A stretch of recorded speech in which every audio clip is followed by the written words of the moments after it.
Estimados amigos, en nuestro enfoque de hoy conversaremos sobre la reforma fiscal, la cual la podemos definir, como su nombre lo indica, como el conjunto de reformas o ajustes que hay que realizar en las finanzas del sector público, de tal forma que se le asegure al Estado la captación de los recursos que éste requiere para cubrir la totalidad de sus obligaciones, pero también con la finalidad de que se logre la eficiencia del gasto público, de que se aumente la eficiencia del gasto público y en general de la gestión del gobierno o del sector público. Igualmente, esta reforma fiscal busca la definición de una serie de relaciones entre el sector público y el resto de la sociedad de una nación, en nuestro caso pues el resto de la sociedad venezolana, con la intención de determinar cuál es el papel o el rol que debe jugar el Estado o el gobierno, el sector gubernamental dentro de esa sociedad. En el caso específico de nuestro país, en los primeros años de la década de los 80, se estableció una comisión, la Comisión de Estudio y Reforma Fiscal, la cual se abocó al estudio de toda la cosa pública en nuestro país con la intención precisamente de determinar los lineamientos y una serie de sugerencias que debían conformar la reforma fiscal a implantarse en nuestro medio para que así se optimizase y se lograsen pues esos objetivos ya mencionados. Esa reforma fiscal no solamente se circunscribe al aspecto puramente de los ingresos del sector público, es decir, a los aspectos tributarios o a los aspectos de los impuestos o ingresos en general que percibe el sector público, sino que es algo mucho más amplio. Ello también se refiere a todo lo que son los gastos, las erogaciones que realiza no solamente el gobierno central o el fisco, lo que se realiza a través de la ejecución del presupuesto nacional, sino también las erogaciones que realizan todos los entes del sector público, empresas del Estado, municipios, estados, etcétera. Igualmente también la reforma fiscal toma en consideración todo lo que son aspectos relacionados con el proceso de endeudamiento, tanto interno como externo del sector público, los aspectos correspondientes al presupuesto, a la elaboración del presupuesto y su interrelación con lo que es la planificación de una economía, e igualmente pues todas las reformas o todos los pasos que hay que dar con la finalidad de optimizar, de mejorar todo lo que es la administración, la contabilización, el control de toda la cosa pública. Vamos a tratar en una forma muy concisa de ver cuáles son los aspectos más importantes o relevantes, no solamente de aquellas recomendaciones de la Comisión de Estudio y Reforma Fiscal que se formularon a fines de 1983, cuando culminó la gestión de esa comisión, sino también pues los nuevos aspectos que han venido a surgir durante estos últimos años como fundamental en lo que debe ser una reforma fiscal en nuestro medio, tan requerida en nuestro medio. En cuanto al aspecto puramente impositivo o al aspecto de los ingresos, una de las cosas que debe hacerse en materia fiscal en Venezuela es la unificación de la tarifa impositiva que se aplica a las empresas, es decir, a todos los entes o personas jurídicas. La Comisión de Estudio y Reforma Fiscal, siguiendo pues el lineamiento que es ya tradicional en las finanzas públicas del mundo entero, recomendó el establecimiento de una tasa única impositiva para las empresas que pudiera estar entre el 30 o el 35%. Esto tiene una serie de ventajas porque en primer término elimina la necesidad de lo que se denomina hacer la consolidación. Puede ser, por ejemplo, que un grupo económico tenga múltiples empresas, muchísimas empresas, normalmente pequeñas empresas, las cuales tienen un bajo nivel de utilidad, y si esas empresas pagan impuestos de acuerdo a escala progresiva, es decir, a tasas impositivas progresivas que aumentan en la medida en que aumenta la utilidad, pues al haber muchísimas empresas, al estar atomizado la actividad económica de ese grupo económico, pues todas las empresas tienen un bajo nivel de utilidad y por lo tanto pagan en conjunto pocos impuestos. Esto obviamente afecta al sector público porque la captación de impuestos que recibe el gobierno es relativamente baja.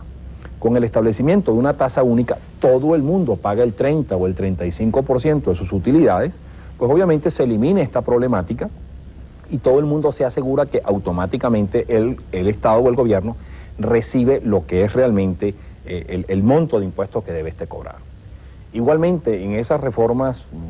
propuestas se establece que se mantenga la escala progresiva de tasas impositivas solamente para los impuestos que se le cobran a las personas naturales, a los individuos, porque la idea que hay atrás de esto es que se peche, es decir, que se cargue el impuesto de acuerdo a los ingresos que perciban las personas, pero que no se afecten a las empresas, cobrándoles impuestos excesivamente altos, simplemente porque las empresas son los centros donde se realiza la producción, donde se elaboran los bienes o se prestan los servicios dentro de una economía, y a la vez son los centros donde se generan las posibilidades de empleo. Por lo tanto, no hay que afectar, no hay que pechar a las empresas, sino más bien pechar a los individuos de acuerdo a los niveles de ingreso que estos perciben. Vamos a cumplir unos compromisos. Al regreso vamos a ver qué otras sugerencias en materia impositiva o de ingresos, así como también en materia de gastos, se establecieron pues, o se fijaron en este estudio de la Comisión de Estudio y Reforma Fiscal. Ya volvemos.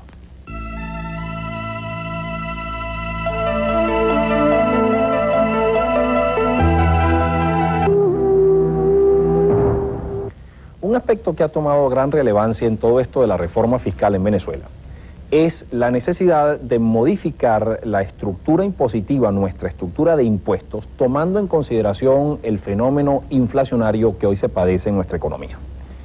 Esto era una cuestión poco relevante hasta comienzos de los años 80, porque Venezuela era un país con una inflación relativamente baja, una inflación muy baja, y por lo tanto no era tan importante tomar en consideración este fenómeno inflacionario para ver la forma en cómo este afectaba la estructura impositiva de nuestro país, pero esto ha cambiado. Ahora nosotros sí vivimos una presión inflacionaria sustancialmente mayor que la históricamente observada, y por lo tanto debe tomarse en consideración esto. ¿En qué sentido? Bueno, supónganse ustedes una persona que aumenta su ingreso, tradicionalmente, o una empresa que le aumenta su ingreso como fenómeno inflacionario. Hoy la cantidad de bolívares que percibe cualquiera de las personas que me escucha o de las empresas donde estas personas prestan sus servicios, pues son sustancialmente mayores que antes, en gran parte debido al puro fenómeno inflacionario.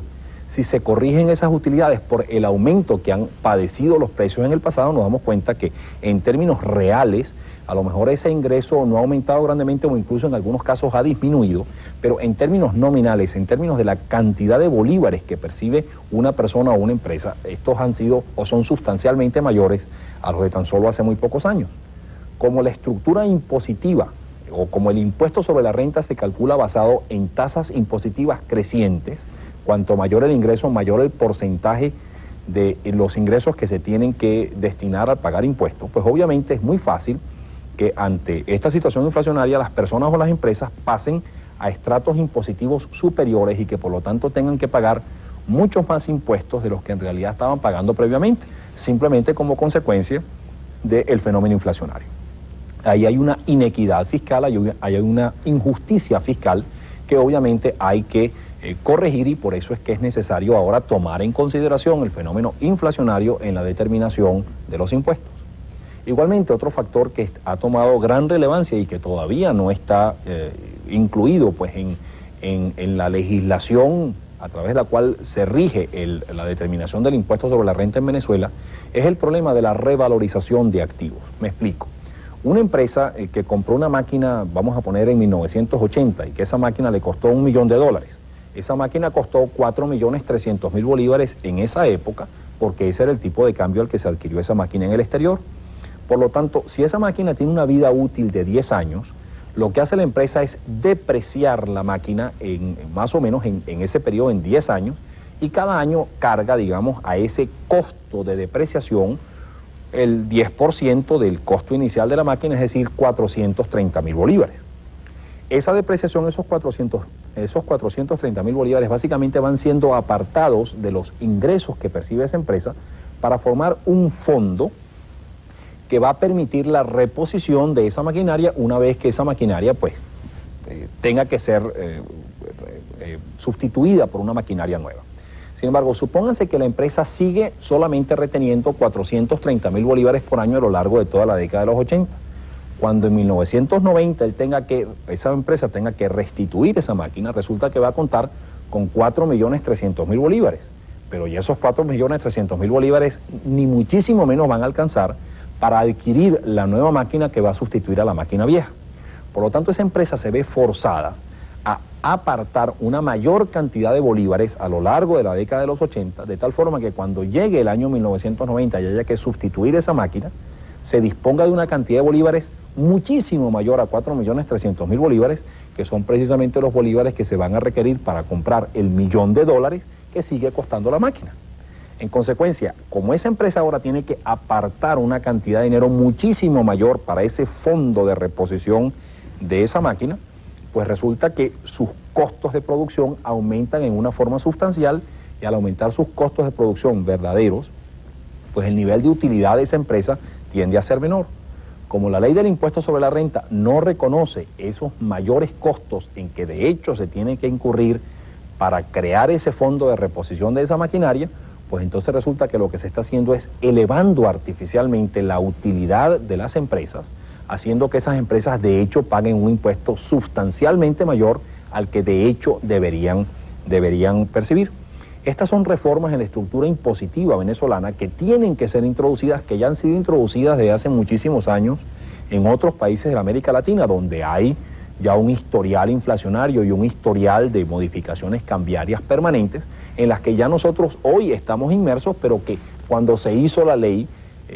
que hoy está vigente, o las modificaciones que hoy están vigentes, todavía ese problema no existía en Venezuela. Esa es una típica reforma que hay que hacer en materia impositiva en nuestro medio. Otro de los puntos que se ha tocado como necesarios en materia de reforma fiscal, y que inclusive lo recomendó la Comisión de Estudio y Reforma Fiscal a comienzos de la década de los 80, pero que hoy hay que estudiar eso con un poco más de cuidado, es la apertura del abanico impositivo en Venezuela, es decir, diversificar los impuestos que se cobran en Venezuela. En Venezuela se cobran muy pocos impuestos, solamente se cobra el impuesto sobre la renta y el impuesto de sucesiones y algunos impuestos indirectos, pero por ejemplo no se cobran impuestos que son muy comunes en otros países, como son el impuesto a las ventas o el impuesto sobre el valor agregado. El impuesto al valor agregado es que se va cobrando un impuesto en todos los estadios de producción y distribución de un producto, desde el momento en que se produce ese bien hasta el momento en que llega al consumidor final. Y como en cada uno de esos estadios se va agregando valor a ese bien, pues simplemente el gobierno lo que hace es cobrar impuestos sobre ese valor que se agrega en cada estadio, desde la producción hasta que llega ese producto al consumidor final. En Venezuela no existen ese tipo de impuestos, y la Comisión de Estudio y Reforma Fiscal recomendó por lo menos iniciar el proceso de implantación de estos impuestos para realmente pues modernizar la estructura impositiva venezolana. Sin embargo, hay que tener en consideración un factor muy importante, que es el que yo he dado por llamar el impuesto cambiario.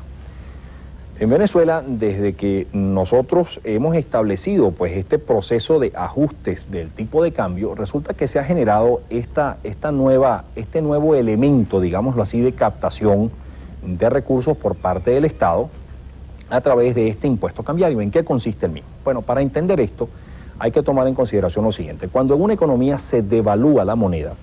los que se benefician con esa devaluación son los exportadores, porque reciben una mayor cantidad de moneda local por cada dólar que ellos reciben de sus exportaciones, pero quienes se perjudican son los importadores, porque tienen que dar una mayor cantidad de moneda local para obtener el mismo dólar que siguen requiriendo para hacer sus compras en el exterior. Como en Venezuela quien exporta es el sector público, mayormente porque es el que exporta el petróleo, el hierro, el aluminio, etcétera. Ese es el gran beneficiario de las devaluaciones, porque recibe una mayor cantidad de bolívares por los dólares que recibe sus exportaciones. Pero al mismo tiempo, el gran importador en Venezuela es el sector privado, que tiene que dar una mayor cantidad de bolívares para obtener los dólares que requiere para sus importaciones. Por lo tanto, una devaluación en Venezuela implica una transferencia de recursos del sector privado al sector público en una forma exactamente igual, así el gobierno impusiera, por ejemplo, un impuesto al público. De hecho, se han hecho cálculos recientes donde estiman que los ingresos percibidos por el sector público en el periodo 1983-1987, es decir, en ese lapso de 5 años desde que se comenzó a modificar el tipo de cambio después del control de cambios de febrero del 83, montan a más de 82 mil millones de bolívares, lo cual equivale a más del 14% de los ingresos totales que ha percibido el fisco en ese lapso. Este es prácticamente un impuesto que paga la población venezolana, ¿verdad? Porque simplemente el importador, que tiene que pagar una mayor cantidad de bolívares por el dólar que adquiere, pues simplemente transfiere ese mayor costo al precio del producto que él produce, y quien paga efectivamente ese impuesto, ese mayor costo del dólar, somos todos los compradores que adquieren ese bien. Eso equivale exactamente a un mayor impuesto. Por lo tanto, si en Venezuela nos ponemos a crear, sin preocuparnos por los efectos y consecuencias que ello trae, nuevos impuestos y incrementamos en una forma sustancial los impuestos que se le aplican a la población, podríamos estar creando una situación algo crítica. Sin embargo, en Venezuela se dice que Venezuela es uno de los países donde menos impuestos se paga. La tasa efectiva impositiva en Venezuela es bajísima. Se pagan muy pocos impuestos en Venezuela, a pesar de que la tasa nominal de impuestos no es nada baja. Es decir, lo que debería pagar el público no es nada bajo. Si ustedes toman en consideración que una empresa que gane más de 5 millones de bolívares tiene que pagar por encima de esos 5 millones de bolívares por las utilidades superiores a 5 millones de bolívares el 50% de impuestos, eso ni muchísimo menos es una tasa impositiva baja. Sin embargo, lo que hay es una gran evasión, una gran elusión fiscal también, y evasión fiscal en general, por lo que la gente realmente o las empresas realmente pagan mucho menos impuestos del que deberían pagar. Por lo tanto, lo que hay que hacer en materia de impuestos, en materia impositiva, es más bien racionalizar, establecer unas tasas racionales, lógicas, sensatas de impuestos, pero eso sí, modificar y poner gran énfasis en todo lo que es el proceso de administración, fiscalización y control de la recolección impositiva, de que realmente existan mecanismos, digamos, de fiscalización y de recaudación de impuestos eficaces, que entonces hagan que el Estado realmente percibe los impuestos que debe percibir y no los impuestos ridículamente bajos que de hecho está recibiendo en el momento. Esa es, digamos, uno de los aspectos más importantes que tiene que ponerse atención en materia de reforma fiscal, mejorar todo lo que es la estructura de recolección y fiscalización impositiva dentro de Venezuela. Igualmente, por ejemplo, tienen que hacerse muchas otras cosas en materia impositiva municipal. Por ejemplo, tiene que coordinarse que las patentes de industria y comercio se establezcan en concordancia con lo que esas empresas que pagan esas patentes pagan en forma de impuestos sobre la renta y otros ingresos. Y en fin, introducir pues una serie de reformas en materia pues de ingresos dentro del sector público. Sin embargo, eso no es lo único, como ya dije al principio, que se debe hacer en materia de reforma fiscal. Existen otra serie de cosas que hay que hacer, por ejemplo, en materia de gasto. En materia de gasto, tiene que tomarse una serie de ajustes y de reformas, una serie de acciones tendentes a mejorar la eficiencia del gasto, es decir, que por cada bolívar que gasta el sector público, realmente se obtiene lo que realmente es de esperar que se obtenga de ese gasto, y no que exista la ineficiencia tan generalizada que existe en nuestro medio del gasto público. ¿Qué habrá que hacer para mejorar la eficiencia de ese gasto? ¿Qué recomendaciones podría haber para mejorar la eficiencia de ese gasto? Vamos a cumplir unos compromisos y al regreso hablaremos sobre este interesante tema. Ya volvemos.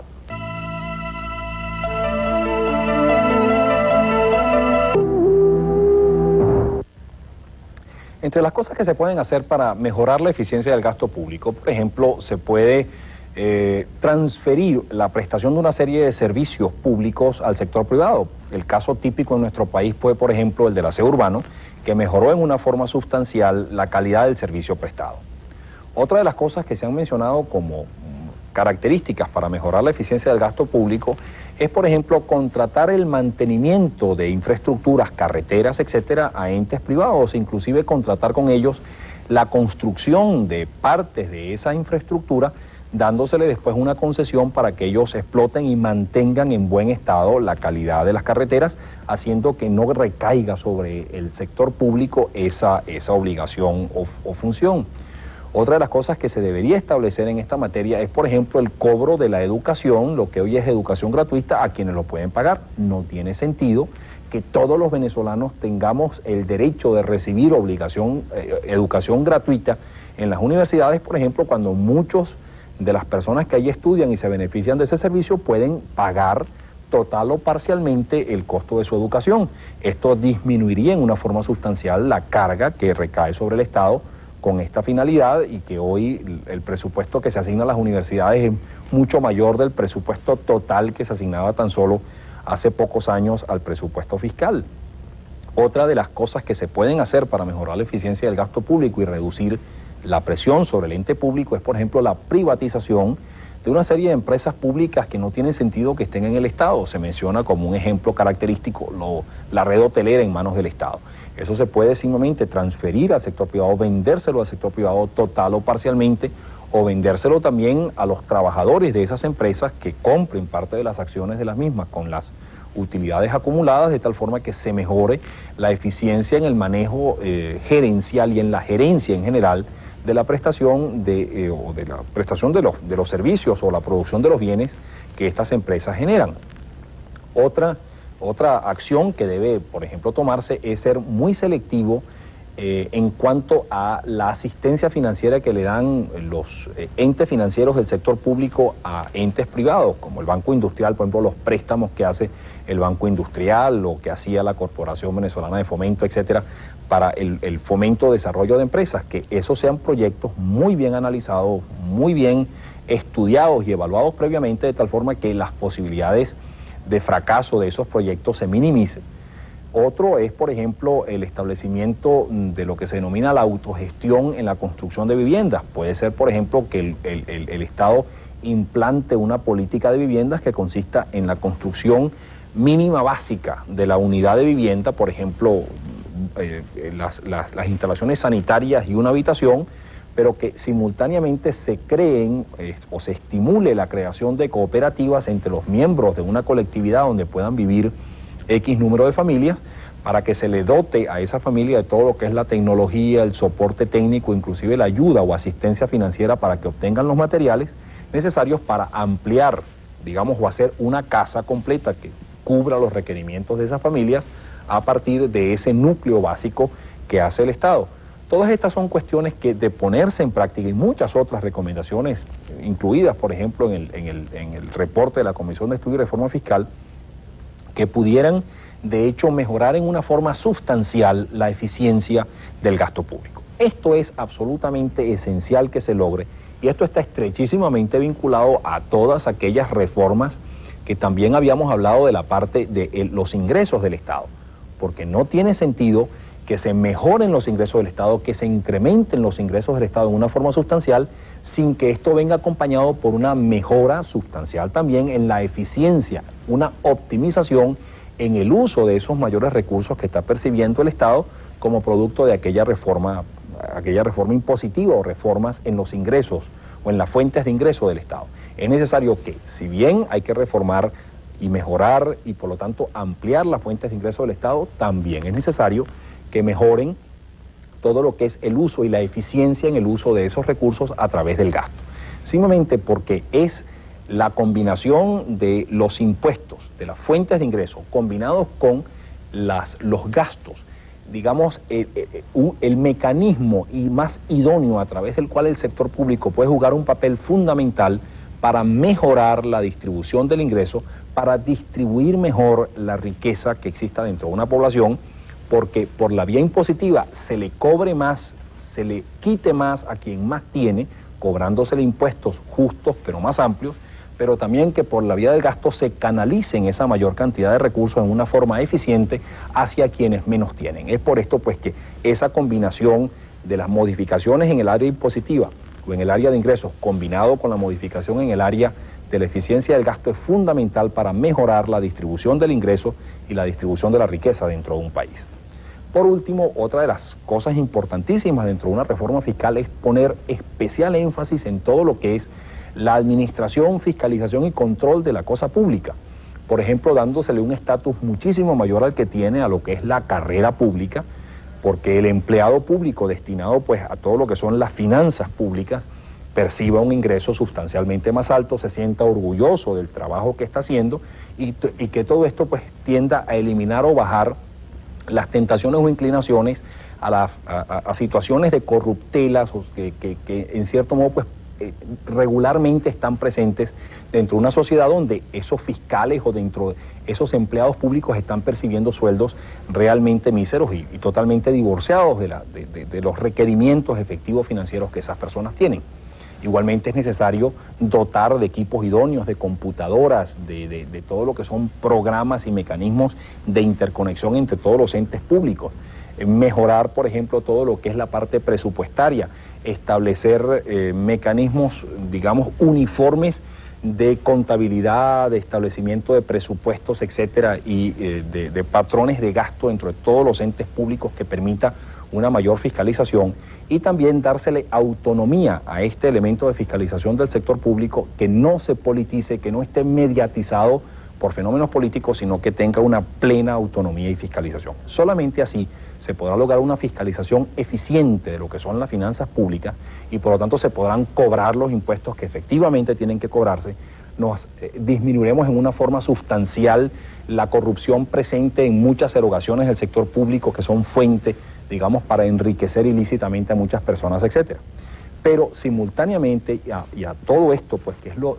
directamente relacionado a la reforma fiscal, es necesario decir por último que tiene también que introducirse una reforma a fondo del sistema judicial, de tal forma que ese sistema judicial también se le dé autonomía, se le dé independencia, se le dé jerarquía, de tal forma que se logre el objetivo esencial de que ese sistema judicial, contando con un estamento legal preestablecido y el estamento legal que debe existir dentro de una nación, ese sector judicial realmente se aboque a al cumplimiento forzado de esas leyes, y que penalice severamente y sin consideraciones ninguna a quien infringe esa ley.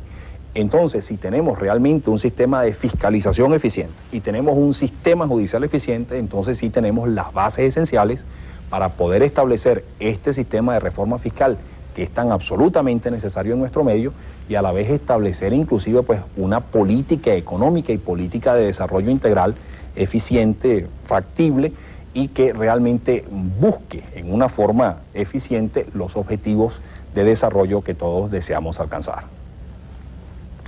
Reciban un cordial saludo y hasta la próxima.